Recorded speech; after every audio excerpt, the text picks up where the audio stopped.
ರಾಯಚೂರು ಜಿಲ್ಲೆಯ ದೇವದುರ್ಗ ತಾಲೂಕಿನ ಜಾಲಹಳ್ಳಿ ಗ್ರಾಮ ಪಂಚಾಯಿತಿ ವತಿಯಿಂದ ಅಂಬೇಡ್ಕರ್ ವೃತ್ತದಿಂದ ರಂಗನಾಥ ದೇವಸ್ಥಾನದವರೆಗೆ ನಾಲೆಗಳ ಸ್ವಚ್ಛತಾ ಕಾರ್ಯವನ್ನ ಜೆಸಿಬಿ ಯಂತ್ರಗಳ ಮೂಲಕ ಬೃಹತ್ ಮಟ್ಟದಲ್ಲಿ ಕೈಗೊಳ್ಳಲಾಗಿದೆ.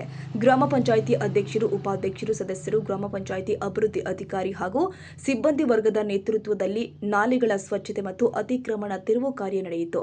ಕಳೆದ 8 ದಿನಗಳಿಂದ ರೈತ ಸಂಘ ಹಾಗೂ ಡಿವೈಎಫ್ಐ ನೇತೃತ್ವದಲ್ಲಿ ನಡೀತಾ ಇದ್ದ ಹೋರಾಟದಲ್ಲಿ ನಾಲೆಗಳ ಸ್ವಚ್ಛತೆ ಮತ್ತು ಅತಿಕ್ರಮಣ ತೆರವಿಗೆ ಒತ್ತಾಯಿಸಲಾಗಿತ್ತು. ಸಾರ್ವಜನಿಕರ ಬೇಡಿಕೆಗೆ ಸ್ಪಂದಿಸಿದ ಗ್ರಾಮ ಪಂಚಾಯಿತಿ ಆಡಳಿತ ಮಂಡಳಿ ಹಾಗೂ ಅಧಿಕಾರಿಗಳು ಗ್ರಾಮದ ಸ್ವಚ್ಛತೆಗೆ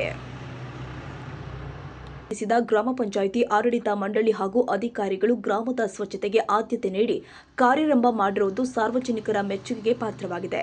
ಈ ಸಂದರ್ಭದಲ್ಲಿ ಮಾತನಾಡಿದ ಗ್ರಾಮ ಪಂಚಾಯಿತಿ ಸದಸ್ಯ ಅಬ್ದುಲ್ ರೆಹಮಾನ್ ಕುರೇಶಿ, ಅಧ್ಯಕ್ಷರು, ಉಪಾಧ್ಯಕ್ಷರು, ಸದಸ್ಯರು, ಅಭಿವೃದ್ಧಿ ಅಧಿಕಾರಿಗಳು ಹಾಗೂ ಸಿಬ್ಬಂದಿ ವರ್ಗದ ಸಹಕಾರದಿಂದ ಬೃಹತ್ ಡ್ರೈನೇಜ್ ಸ್ವಚ್ಛತಾ ಕಾರ್ಯಕ್ರಮ ಯಶಸ್ವಿಯಾಗಿ ನಡೆದಿರುವುದಾಗಿ ತಿಳಿಸಿದರು. ಸಾರ್ವಜನಿಕರ ಪರವಾಗಿ ಮಾತನಾಡಿದ ಮುದುರಂಗಪ್ಪ ವಟಾರ್, ಗ್ರಾಮದ ಎಲ್ಲಾ ವಾರ್ಡ್ಗಳಲ್ಲಿ ಡ್ರೈನೇಜ್ ಮೇಲಿನ ಅತಿಕ್ರಮಣಗಳನ್ನು ತೆರವು ಮಾಡಿ ಸಂಪೂರ್ಣ ಸ್ವಚ್ಛತೆ ಕಾಪಾಡುವಂತೆ ಮನವಿ ಮಾಡಿದ್ದಾರೆ. ಜಾಕೀರ್ ಹುಸೇನ್ ಆರತಿ ಗ್ರಾಮ ಪಂಚಾಯಿತಿಯ ಕ್ರಮವನ್ನು ಶ್ಲಾಘಿಸಿದ್ರು.